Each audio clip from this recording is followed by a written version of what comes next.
Hi, I'm Amy. I'm a horticulturalist here at the Greenery Garden Home, and today I'm going to share with you some tips on how to keep your indoor plants alive.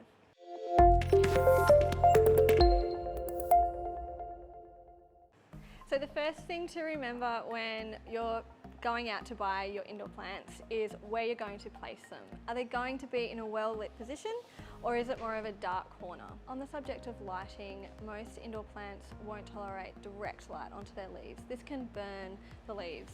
Bright, indirect light is ideal.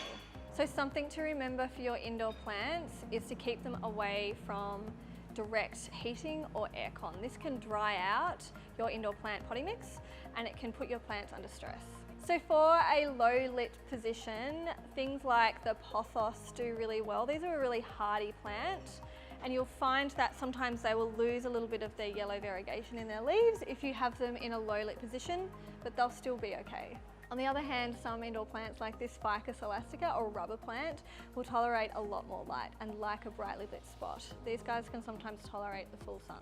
In one of my previous videos, I showed you how to properly water your indoor plants. Generally speaking, you like to give them a little bit more water, making sure that the water is going all the way through the pot until it's coming out of the bottom, and then giving them a bit of time to dry out in between those waterings. Indoor plants also usually like water that is a nice moderate temperature. In the summer, sometimes a little bit of a cooler water is nice for them. And then in the winter, lukewarm water is better.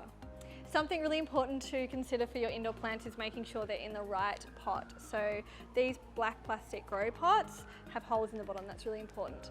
Sometimes, if you'd like, you can put it in a display pot and have a saucer in the bottom of that to catch the water. If you decide you want to plant your indoor plant into a pot, just make sure that it has drainage holes. So this one here can be used for either. It can be used as a display pot, or it has a hole in the bottom and a plug. Just make sure that you take that out so that the water can drain out the bottom. So something else that is really important for indoor plant care is feeding your indoor plants. Yes, they need fertiliser. So a product that we sell here at the Greenery Garden Home is We the Wild. The support is a really fantastic organic indoor plant food.